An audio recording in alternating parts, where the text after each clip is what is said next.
Meus irmãos, estamos aqui para adorar ao Senhor e fazê-lo em espírito e em verdade. E eu convido você que você inicie este culto cantando, louvando ao Senhor, declarando como o nosso Senhor é grande. Ele que criou todas as coisas, Ele que nos sustenta, Ele que ordena as circunstâncias, que a sua vontade é estabelecida. Olhe para o alto, reconheça quem é Deus.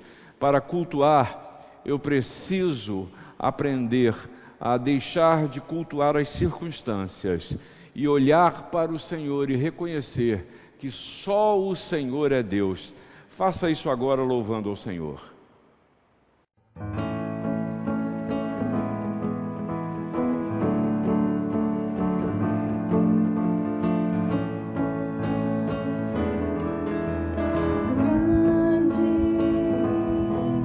O Senhor e muito digno de louvor, a cidade do nosso Deus, o santo monte, galeria de toda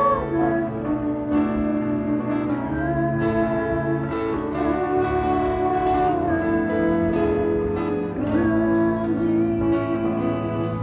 é o Senhor.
Vamos orar. Senhor, nosso Deus, nosso Pai, nós queremos declarar a nossa submissão a Ti. não só porque o Senhor é grande, o Senhor é poderoso, mas o Senhor em amor, não só nos criou, nos sustenta, como nos salvou através de Jesus. Mas nós queremos também te louvar, Senhor, pelos seus poderosos feitos, por tudo aquilo que o Senhor fez, tem feito e continuará a fazer em nosso favor. Por isso, Senhor, reconhece como expressão sincera da nossa alma o canto que acabamos de entoar e essa palavra de oração que a fazemos no nome de Jesus. Amém. Nos preparando então para este momento de contrição, vamos ler a palavra de Deus registrada no livro de João, no capítulo 3, a partir do verso 16 ao 21. Leamos, portanto, a palavra de Deus. Porque Deus amou o mundo de tal maneira que deu seu Filho unigênito, para que todo aquele que nele crer não pereça, mas tenha a vida eterna. Porquanto Deus enviou o seu Filho ao mundo, não para que julgasse o mundo, mas para que o mundo fosse salvo por ele. Quem crê nele não é julgado. O que não crê, já está julgado, porquanto não crê no nome do unigênito Filho de Deus. O julgamento é este, que a luz veio ao mundo, e os homens amaram mais as trevas do que a luz, porque as suas obras eram más. Pois todo aquele que pratica o mal, aborrece a luz, e não se chega para a luz, a fim de não serem arguidas as suas obras. Quem pratica a verdade, aproxima-se da luz, a fim de que as suas obras sejam manifestas, porque feitas em Deus. Louvemos ao Senhor com o cântico Isaías 53.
Satisfazer o Criador.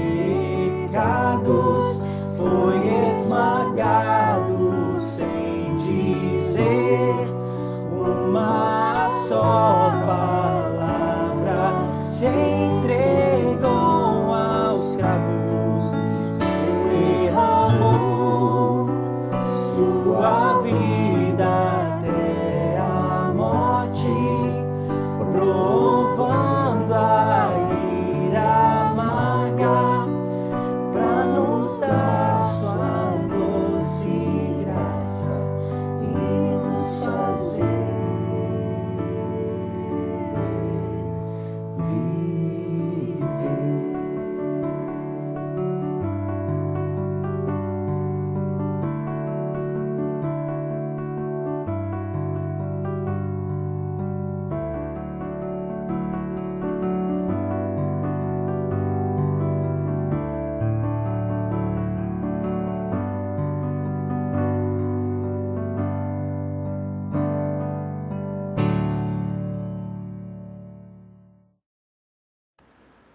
Que leitura abençoadora conduzida pelo presbítero Ezequias.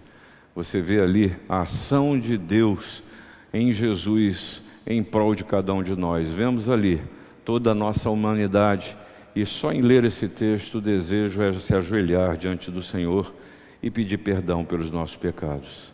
Acabamos de cantar este cântico exatamente que nos lembra desse sacrifício em amor de Jesus. Ao olhar para dentro, é tempo de você confessar os seus pecados ao Senhor, de você colocar diante dele tudo aquilo que é peso na sua vida, tudo aquilo que desagrada. Se há lágrimas, chore-as aos pés, derrame-as aos pés do Senhor. Também é tempo da gente continuar a gente orar pela nossa cidade, pelo nosso estado, pelo nosso país, pelo mundo, pedindo e continuando a clamar: Senhor, livra-nos dessa pandemia. Senhor, resgata vidas que estão à beira da morte. Senhor, cuida das nossas famílias. Feche seus olhos e fale com Deus nesse tempo. Senhor, nós somos gratos porque ao lermos esse texto somos tomados de uma gravidade por ver a nossa miserabilidade, por ver as nossas incapacidades e o seu projeto de amor em nos salvar, em saber que em Jesus nós somos livrados do juízo consequente das nossas más ações, porque o Senhor é Deus de graça, de misericórdia, de perdão, de arrependimento. O Senhor mesmo move os nossos corações a perceber quando agimos de forma que não lhe agradamos. Por isso, o Senhor continua a agir em cada um de nós e, acima de tudo, Senhor, a nos dar a visão e perceber a Tua condução, a Tua vontade, o Teu querer, e a descansar na certeza que o Senhor continua dirigindo a nossa história. Mas ainda assim, nós queremos Te clamar, Senhor, livra-nos do mal desse vírus. Senhor, abençoa, Senhor, não só os cientistas, mas aqueles que têm poder de decisão no sentido de poder, Senhor, sermos não só vacinados, imunizados, mas libertos, Senhor, da cadeia que esse vírus veio nos trazer. Essa é a oração que nós fazemos no nome de Jesus. Amém. Muito bem, irmãos, nós chegamos a este momento de consagração. É o momento em que nós depositamos no altar de Deus os nossos dízimos e as nossas ofertas. Mas, sobretudo, é um ato de gratidão, é um ato de amor, de gratidão a Deus, não só pelo provimento que Ele nos tem dado, mas pela saúde, pela vida, por tudo aquilo que temos recebido do Senhor. E quando nós consagramos não só esses recursos, mas consagramos também as nossas vidas, o nosso coração. Portanto, este é o momento que nós reservamos para tal. Na sua tela está aí os dados bancários da nossa igreja, onde você pode participar deste projeto, que é a manutenção desta casa, a manutenção daquilo que nós temos feito para a divulgação da palavra do Senhor. Louvemos ao Senhor.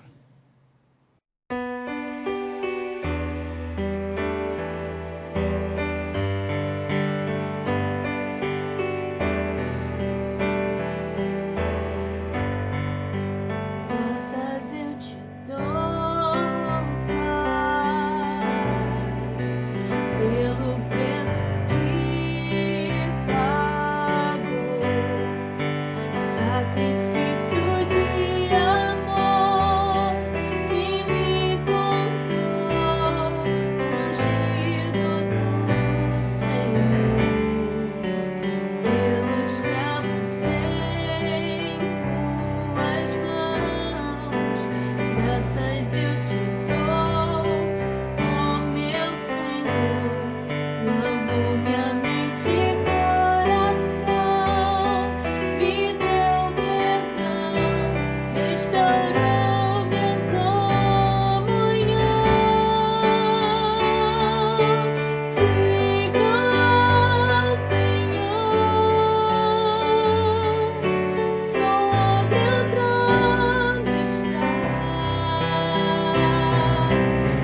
Vamos orar?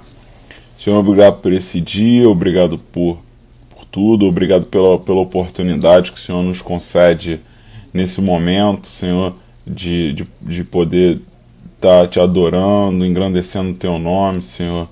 Obrigado também pela realidade que a gente vive, Senhor, momentos muito de aprendizado. E pedimos, Senhor, nesse momento, especialmente pelos seus recursos, os dízimos e as ofertas, Senhor, que entram na tua casa, Senhor, que esses recursos sejam utilizados para o engrandecimento da tua obra, Senhor, para a proclamação do teu nome, Senhor. É isso que nós te pedimos nesse momento e te agradecemos. Em nome do seu Filho amado, amém. Meu irmão, minha irmã, abra comigo a sua Bíblia, por favor, na carta que o apóstolo Paulo escreveu à igreja que estava em Éfeso. Então, Efésios, capítulo 2, versículos de 4 a 10, é o texto que vai conduzir a nossa reflexão acerca da palavra do Senhor nessa noite. Então, carta de Paulo aos Efésios, capítulo 2, versículos de 4 a 10. É o texto paulino, é o texto das cartas do apóstolo Paulo para o dia de hoje do calendário litúrgico cristão. Diz-nos assim a palavra do Senhor, é a página 206 do Novo Testamento, nas Bíblias que nós utilizamos aqui na igreja. Diz assim a palavra do Senhor: mas Deus, sendo rico em misericórdia, por causa do grande amor com que nos amou, e estando nós mortos em nossos delitos, nos deu vida, juntamente com Cristo, pela graça sois salvos.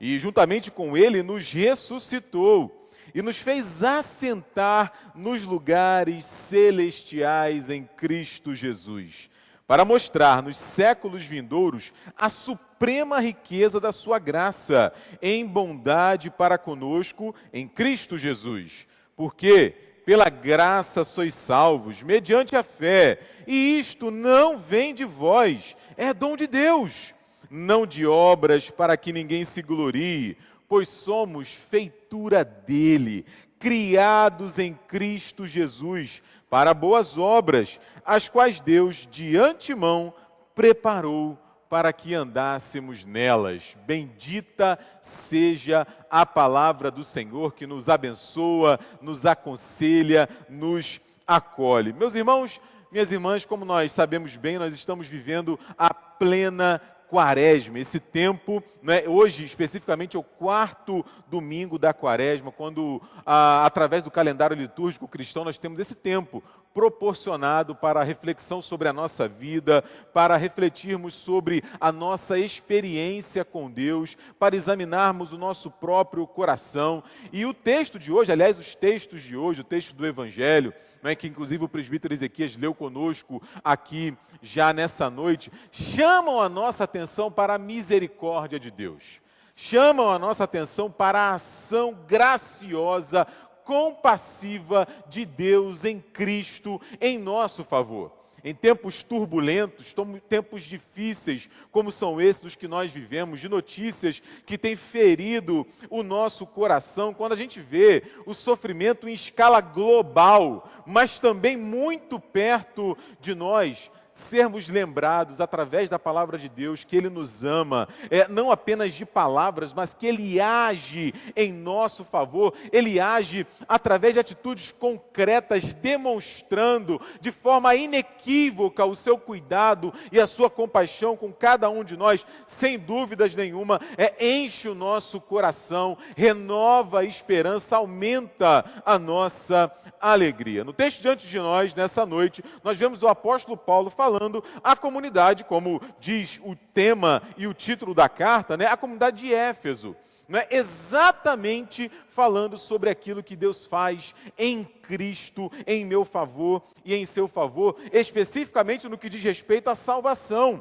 Especificamente no que diz respeito à salvação, à maneira, à razão, ao processo sobre como Deus nos salva. Agora, essa salvação, ela não tem uma implicação apenas futura, apenas para a eternidade, também o tem. Mas ela também fala profundamente ao nosso coração, aqui, hoje, nesse mundo caído, nesse mundo marcado pelo mal, nesse mundo que tantas vezes não faz sentido, e são tantas as notícias que chegam até nós a respeito do nosso mundo, que a gente se pergunta, meu Deus, o que está acontecendo? Né? Será que o Senhor não está vendo? O Senhor não está agindo? Meu irmão, minha irmã, mesmo neste mundo, marcado pelo mal, marcado pelo pecado, tantas vezes sem sentido, nós sabemos que Deus continua agindo. E a graça dele sobre mim e sobre você é um dos sinais inequívocos da sua ação no mundo. Então a gente vai fazer como a gente sempre faz. Aqui a gente vai entender um pouco do contexto do texto e aí, com a graça de Deus, recolher dele algumas das suas lições. Primeiro, o trecho diante de nós dessa carta, que é uma carta do apóstolo Paulo, né, carta aos Efésios. O texto que nós separamos aqui nessa noite, ele está no bloco da carta aos Efésios, que é dividido em 2 grandes blocos, no bloco chamado de doutrinário. Né? Então, do capítulo 1 até o capítulo 3 da carta aos Efésios, vale muito a pena você dar essa olhada na sua Bíblia aí depois, o Paulo trata de doutrina, de ensino sobre a fé, de fundamento, de base, daquilo sobre o que a nossa vida deve se pautar, deve se deter. E aí, a partir do capítulo 4 até o capítulo 6, os comentaristas bíblicos, os teólogos, eles chamam de parte ou bloco parenético, ou seja, de parênese, de exortação. É algo assim mais forte que um conselho. É assim um ímpeto de que a gente exatamente transforme em vida, em prática, em realidade, aquilo que nós aprendemos quando vimos a doutrina. Então, essa parte do capítulo 4 até o capítulo 6 é uma espécie de aplicação que o apóstolo Paulo faz daquilo que ele ensinou aos crentes de Éfeso e para mim e para você hoje também, nos capítulos 1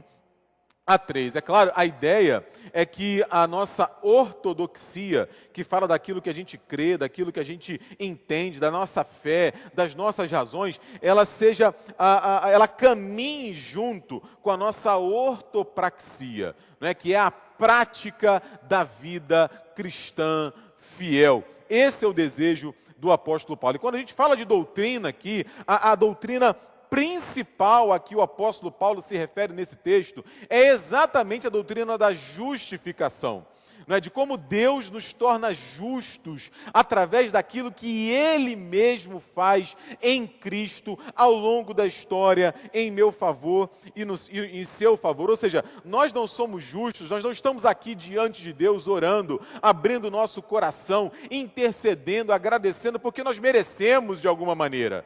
Porque nós somos bonzinhos de alguma maneira, porque fizemos por onde, para que Ele aí então nos ajudasse de alguma maneira. Não, em absoluto, essa salvação, essa justificação são obras específicas, exclusivas de Deus em nosso favor. E é muito legal porque a gente vê nessa carta aqui, que é uma carta escrita a uma igreja que estava numa região além das fronteiras judaicas, né, que essa justificação, que essa salvação não estava disponível apenas para os judeus.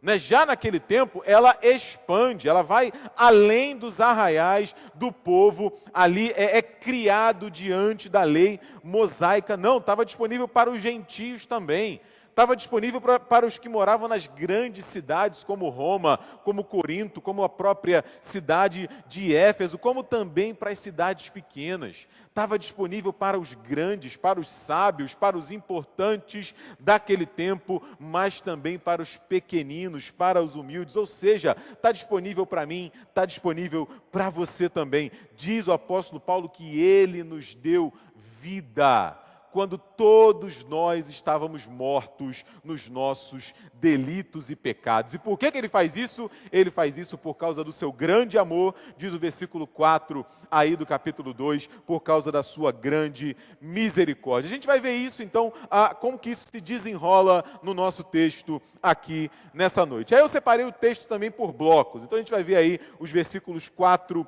e 5, e se a gente puder resumir assim numa única frase, o que o Paulo está falando aí é que a vida que eu e você temos, né, essa dádiva espetacular que é desfrutar da vida, ela só existe, ela só se dá entre nós exatamente por causa da pessoa de Jesus Cristo. Se a gente for lá no Antigo Testamento, a gente já vai ver essa noção. São vários os textos que falam dessa percepção de uma vida que é diante de Deus. Então, por exemplo, o Moisés, ele fala assim, lá no livro do Êxodo, capítulo 34, versículo 6. Ele diz: e passando o Senhor por diante dele, clamou, não é? Senhor, Senhor, Deus compassivo, clemente, longânimo, grande em misericórdia e em fidelidade. Ou seja, esse é o Deus de Moisés. Essa é a percepção que Moisés tem de Deus, assim como o apóstolo Paulo, no texto que nós vemos, são adjetivos que marcam exatamente a ação de Deus em meu favor. Deus é clemente, Deus é compassivo, Deus é longânimo, Deus tem uma grande misericórdia, Deus é fiel. E o extraordinário é que Ele não é fiel a mim, Ele não é fiel a você, Ele é fiel a Ele mesmo. Ele é fiel à sua palavra, Ele é fiel à sua vontade, né? E isso dá segurança para mim e para você. Aliás, o texto tido como o mais famoso das Escrituras Sagradas, que é o texto de João, ali no capítulo 3, no versículo 16, o apóstolo João fala isso. Porque Deus amou o mundo de tal maneira que deu o seu Filho unigênito, para quê?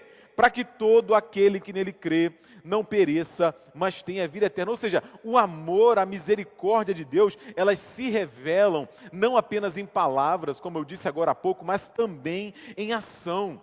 Ele ama, e Ele ama de tal maneira que Ele dá.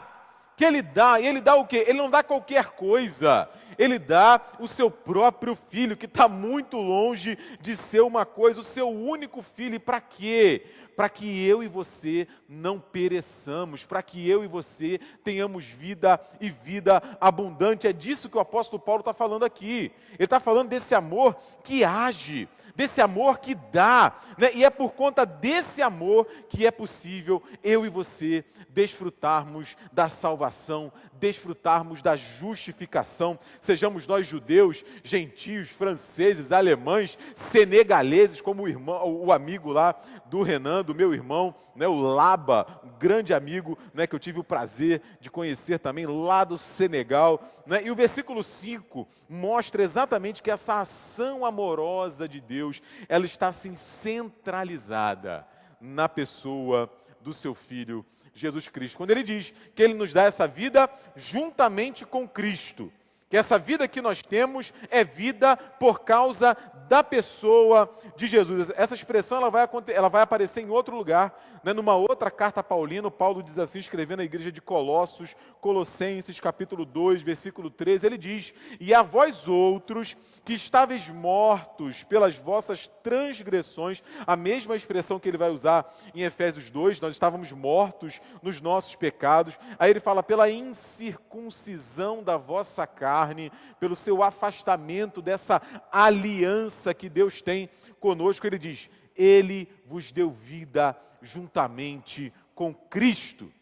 Ele nos deu vida juntamente com Cristo, perdoando todos os nossos delitos. E a lição, ou as lições que a gente já começa a recolher aqui nesse texto, fazem muita diferença para a nossa vida. Porque, assim, em outras palavras, eu e você, meu irmão, minha irmã, nós estávamos mortos. Nós não tínhamos vida, nós éramos como zumbis, como Walking Dead, andando sem propósito, sem destino, sem razão, né, neste mundo, antes de sermos alcançados por esta vida que Cristo conquistou para mim e para você. né? Andávamos por este mundo, por este vale de lágrimas, sem esperança, até que Cristo nos encontrou. Aleluia! Aleluia! Louvado seja Deus por isso, porque é justamente aí que reside, né, a lição extraordinária desse texto. Está falando do grande presente que Deus nos entregou, o seu próprio Filho, né, que deixa a eternidade, deixa a sua glória, entra na história, assume a nossa humanidade com todas as suas fragilidades e debilidades, se faz um de nós e vai até o fim. E vai até o fim nesse propósito, conquistando para mim e para você a vida e a vida eterna. Então, assim, de modo muito objetivo, em outras palavras, quando a gente fala de justificação, essa que é uma das doutrinas mais caras do cristianismo, a gente está falando exatamente dessa ação de Deus em Cristo Jesus, perdoando os nossos pecados, né, nos fazendo nascer de novo, nos dando uma nova vida, uma vida cheia de perspectiva, cheia de possibilidade, cheia de esperança. E aí eu quero fazer algumas perguntas para o meu e para o seu coração aqui, né? Será que nós já desfrutamos dessa vida? Será que nós já temos consciência dessa nova esperança e perspectiva que Cristo conquistou para nós? Será que a gente já recebeu esse presente de Deus na pessoa do seu Filho de Jesus Cristo? Como que nós vemos isso, por exemplo, se desdobrar, se desenvolver na nossa própria vida, com a gente lidando com a realidade diante de nós, nos momentos de crise, nos momentos de alegria? Como que essa verdade tem se relacionado com a nossa história? A gente continua, né, agora com os versículos 6 e 7. Mais uma vez, resumindo aí numa frase apenas, né, além da vida agora, além da vida aqui, não é? Deus providencia para mim e para você também um futuro certo.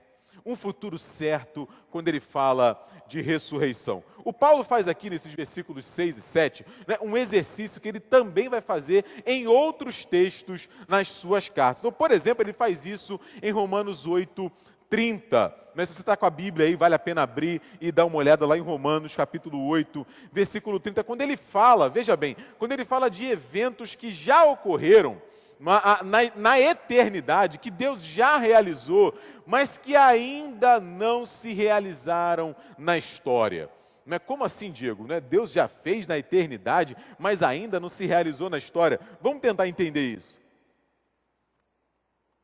Romanos 8, versículo 30, exatamente o texto que a gente tem visto nessas últimas semanas no nosso estudo bíblico, às sextas-feiras. O Paulo diz assim: e aos que predestinou, a esses também chamou. E aos que chamou, a esses também justificou. E aos que justificou, a esses também glorificou. Ora, a gente sabe que predestinar, chamar, justificar, são eventos que já ocorreram na história. Deus já nos deu um destino. A nossa vida está nas mãos dele. Deus já nos deu um propósito, Ele nos vocacionou, Ele nos chamou para sermos seus filhos, para andarmos em novidade de vida, para imitarmos o seu Filho Jesus Cristo. Ele já nos justificou. Perdão.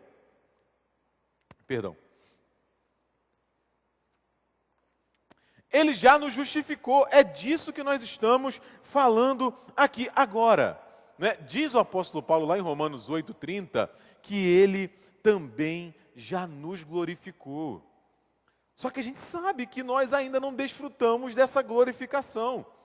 Essa glorificação só virá na eternidade, na ressurreição, no novo céu, na nova terra, quando nós recebermos um corpo semelhante ao corpo que Jesus tem hoje. Mas essa verdade, essa ideia, essa noção é tão palpável, é tão certa para o apóstolo Paulo, que ele diz que já aconteceu. Deus já nos glorificou, nós podemos ter segurança nessas promessas, é isso que ele está falando. E aqui em Efésios, mais uma vez, o Paulo faz esse exercício também, quando ele manifesta essa convicção, dizendo que juntamente com ele, com Cristo, nós já ressuscitamos. Ele nos fez assentar em lugares celestiais em Cristo Jesus. Ora, né? Eu e você ainda não ressuscitamos, a gente ainda está aqui, né? Os nossos que a gente ama, que morreram no Senhor, ainda não ressuscitaram, nós ainda estamos aguardando, mas a promessa é tão certa que o Paulo fala como se já tivesse ocorrido, como se nós já tivéssemos sido ressuscitados, como se nós já estivéssemos assentados nos lugares celestiais com Cristo. Por quê? Porque o Paulo, por exemplo, ele sabe que aquele que começou a boa obra em nós, ele há de completá-la até o dia de Cristo Jesus. Diz ele lá em Filipenses capítulo 1, versículo 6, ele não tem dúvidas disso, né? Voltando lá para Romanos 8, ele sabe que em todas as coisas,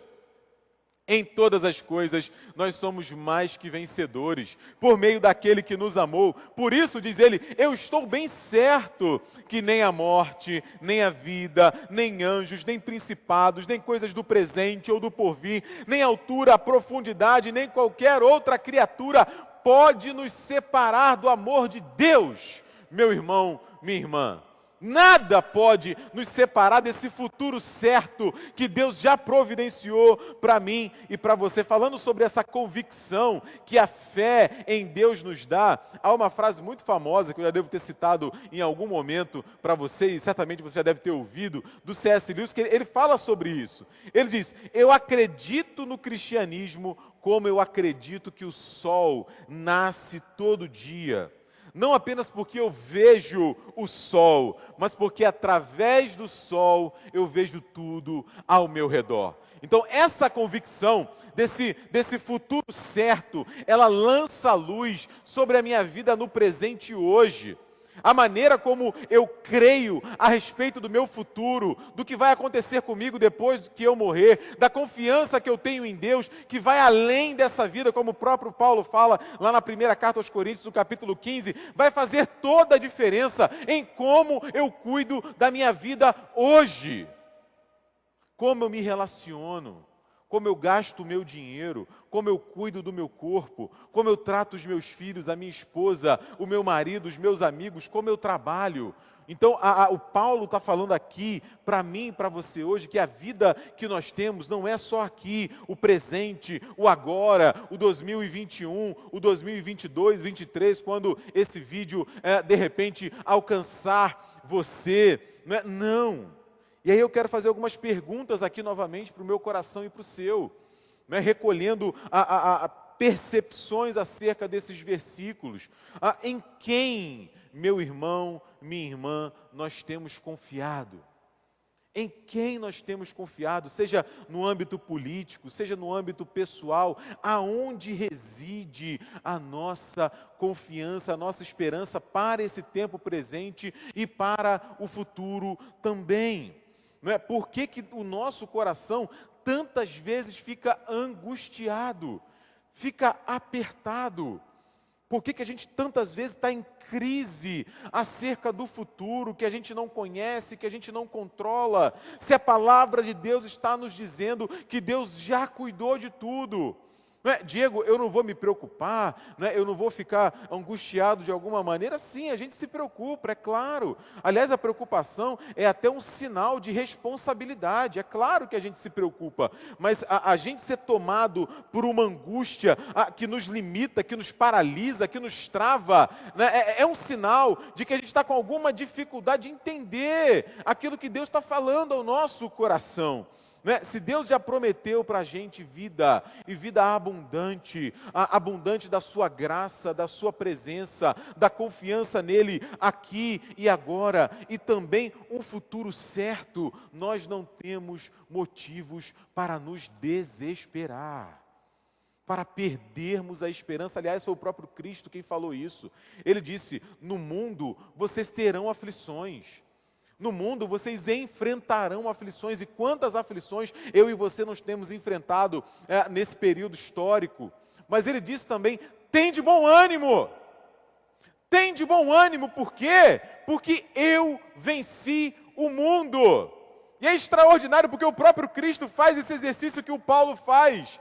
Porque ele fala isso mesmo antes de morrer na cruz. Ele fala isso mesmo antes de ressuscitar. Eu ainda vou morrer, eu ainda vou para a cruz, eu ainda vou ressuscitar, mas creia, é certo isso, eu venci o mundo. Eu venci o mundo, isso é extraordinário para a minha vida e para a sua vida também. Né? E aí a gente caminha mais um pouco para os versículos 8 e 9, né? Quando a gente pode sintetizar da seguinte maneira: e tudo isso, salvação, ressurreição, esperança, glória, confiança, certeza, é de graça. É de graça. Não custa nada. Ah, não é possível, Diego. Não. Não tem como. Não é isso. Esse pacote completo não pode ser de graça. Não é possível isso. Não é? Invariavelmente, quando a gente fala do evangelho genuíno, do evangelho da graça de Deus, do perdão de Deus, do seu amor, sempre tem um ouvido, sempre tem uma mente, a nossa muitas vezes,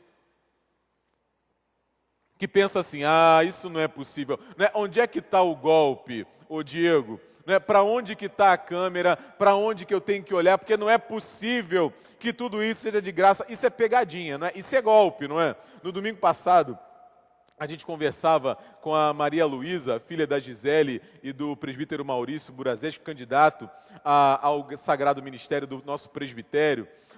E a Maria Luísa fez uma compra num site famoso, não é, de compras aí pela internet, há muitos aí disponíveis, né?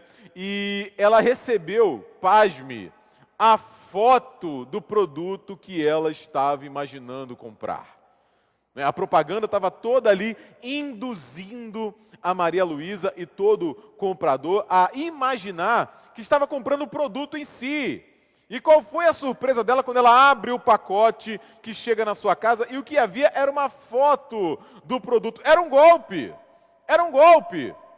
E a gente ouve esse tipo de promessa a respeito da palavra de Deus, e é bem verdade que ao longo da história, lamentavelmente, né, se tem oferecido, né, em troca de valores, essa vida com Deus, literalmente se vendendo a fé, né, reconhecido nos últimos anos como a teologia da prosperidade, como se ser fiel a Deus tivesse algum sinônimo, alguma relação com prosperidade material, ausência de problemas, ausência de dificuldades. Se a gente voltar um pouco mais na história, né, é muito antiga também a prática da simonia, né, a partir lá da experiência do Simão, o mágico lá no livro dos Atos dos Apóstolos, que fala da compra de cargos eclesiásticos, da compra de vantagens na igreja. É muito triste isso, né? Mas o evangelho genuíno é isso. Meu irmão, minha irmã, não é um golpe.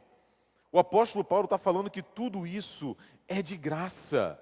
Tudo isso é de graça. O versículo 8 reforça esse argumento, falando que é um ato exclusivo, soberano de Deus. Não é? A única contrapartida, se é que nós poderíamos chamar de contrapartida para poder receber tudo isso que Deus nos dá, é a fé. Se não fosse um pequenino, entre aspas, um pequenino detalhe, não é? O fato da fé ser um dom de Deus.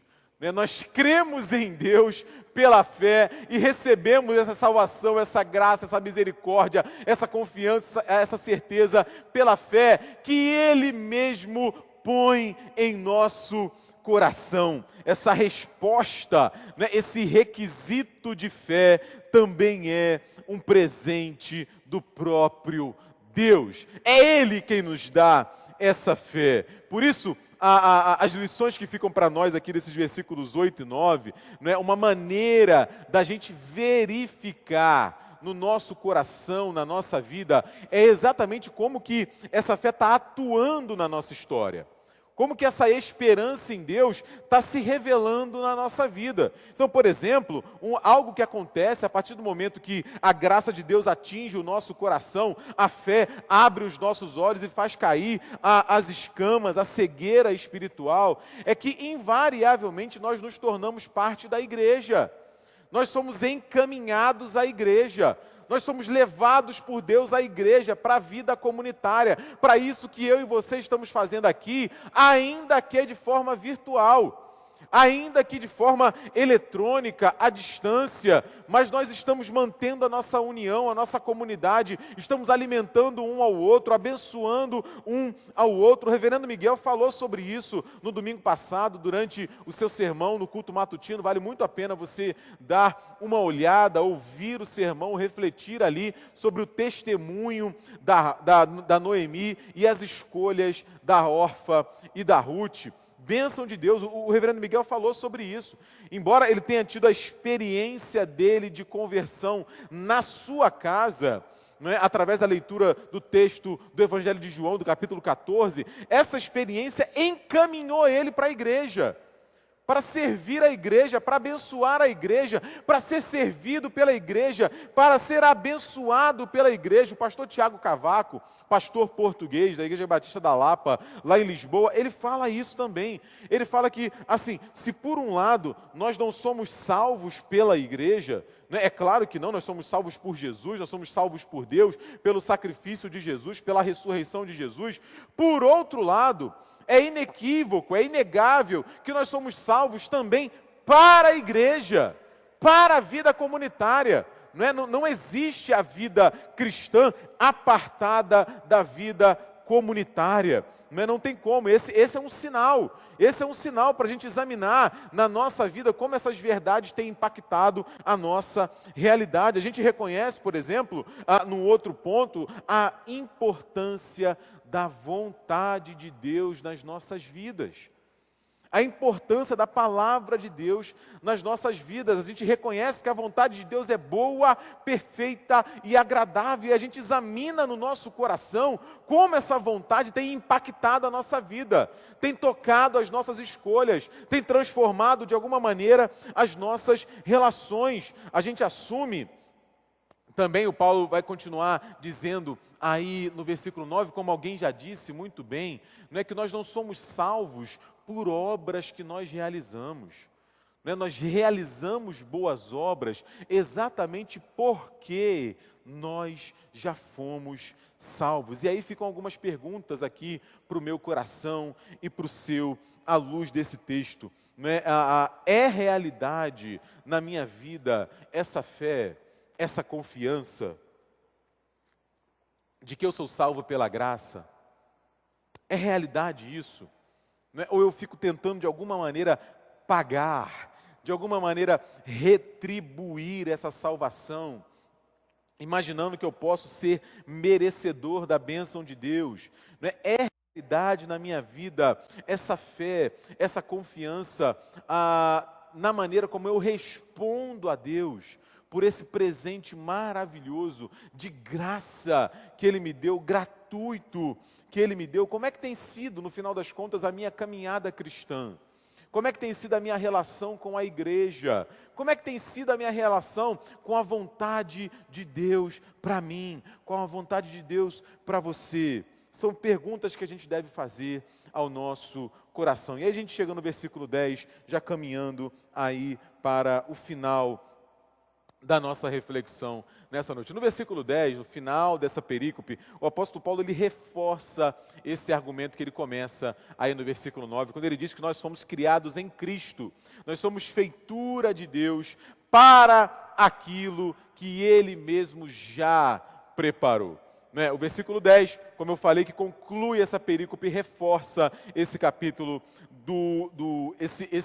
essa ideia que ele já apresentou aí no versículo 9. Ou seja, a vocação, meu irmão, minha irmã, é cristã para o serviço. Essas obras que nós somos chamados a fazer e a realizar, que Jesus Cristo chegou a dizer ali no seu Sermão do Monte, que nós, quando realizamos boas obras, o Pai, Ele é glorificado e não nós somos glorificados, são obras que o próprio Deus preparou. São obras que o próprio Deus criou, porque isso tem a ver, meu irmão, minha irmã, com essa nova vida que nós recebemos em Deus. Isso tem a ver com a nova criação que nós somos em Deus. Nós somos capazes de realizar boas obras, obras que o próprio Deus preparou para nós, exatamente porque, por exemplo, o Paulo fala lá em Gálatas capítulo 6, versículo 15, nem circuncisão, nem incircuncisão são coisa alguma, mas o ser nova criatura. Como assim, Diego? Espera aí, vamos ler mais um texto e vamos olhar isso com mais detalhe. Lá em 2 Coríntios 5,17 ele diz, e assim, se alguém está em Cristo, é nova criatura. É nova criatura. As coisas velhas já passaram, tudo se fez novo. O que é isso, Diego? Isso aqui, meu irmão, minha irmã, é o seguinte, hoje, eu e você, novas criaturas em Cristo Jesus, nós não somos nós não somos guiados mais pela nossa cultura. Se a nossa cultura é europeia, é latina, é asiática, é africana, se a nossa ascendência é desse jeito ou daquele jeito, pelos nossos hábitos, pelos nossos gostos, pelos nossos desejos, as nossas afinidades, o nosso sobrenome, o nosso espectro político, a nossa ideologia, os nossos traumas do passado, as nossas vitórias, os nossos títulos, os nossos diplomas, embora, é claro, tudo isso tenha o seu valor e toca, de alguma maneira, a nossa história, o nosso caráter, a nossa formação, é inegável isso, mas essas realidades não definem quem nós somos. Esse é o ponto. Não definem quem nós somos, não definem a nossa capacidade de realizar as obras que o próprio Deus preparou para nós. Não. O que define a minha vida e a sua, meu irmão, minha irmã, é exatamente o fato de nós sermos novas criaturas, de nós termos sido gerados pelo Senhor, literalmente nascidos de novo para essa nova vida em Cristo. É disso que o Paulo está falando nesses textos e em tantos outros que nós lemos. Então, ficam algumas lições aqui para mim e para você. Não é? Será que a gente tem tido, né, olhos para enxergar essa nova vida que Deus providenciou para mim e para você? Né? Qual tem sido a nossa consciência a respeito dessas boas obras? Ou seja, em outras palavras, o que nós estamos fazendo com os dons e talentos que Deus nos deu? O que nós estamos fazendo, meu irmão, minha irmã? O nosso propósito, a realidade, a razão de ser da nossa vida, um tema tão caro, a filosofia, que tanta gente tem se debruçado sobre esse tema, mas Deus fala sobre isso.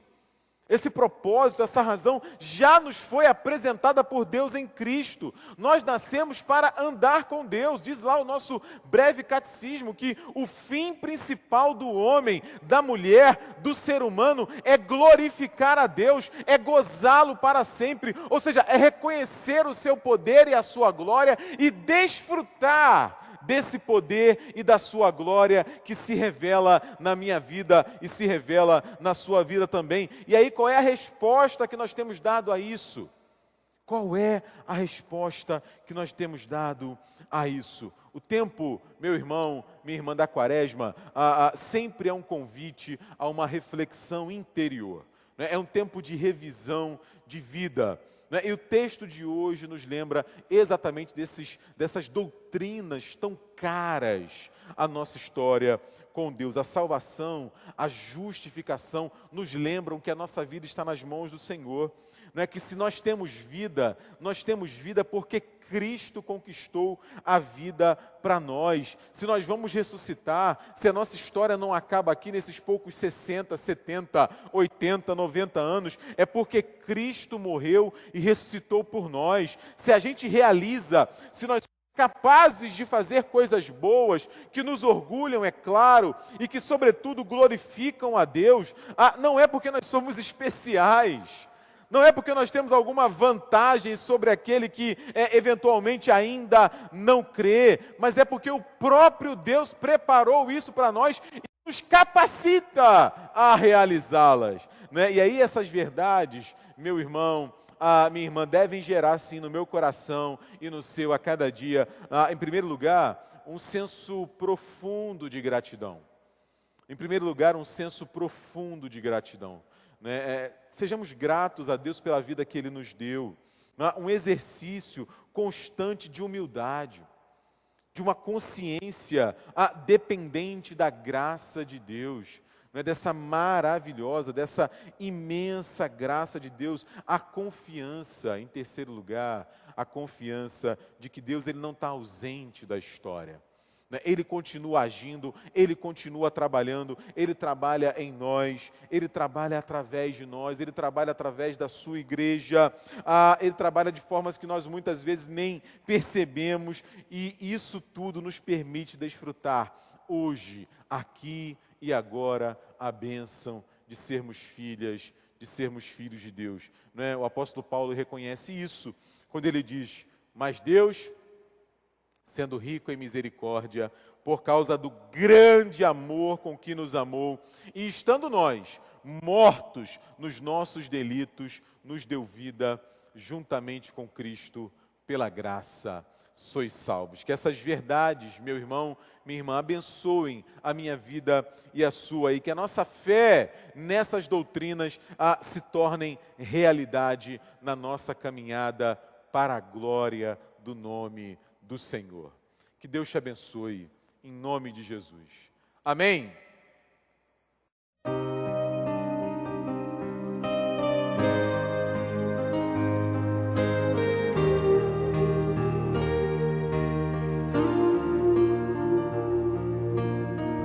Tu és a minha luz, a minha salvação, e a ti me renderei. Se ao teu lado estou,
Que Deus lhe dê uma semana cheia da presença dEle, que você perceba os seus passos assim, que os seus temores, que os seus medos, que as suas inseguranças, que a sua ansiedade sejam tudo depositado aos pés da cruz do Senhor, e que a graça de nosso Senhor e Salvador Jesus Cristo, o amor de Deus o Pai, a comunhão e as consolações do Espírito Santo sejam convosco, irmãos, e com todo o povo de Deus, desde agora e para todo sempre. Amém.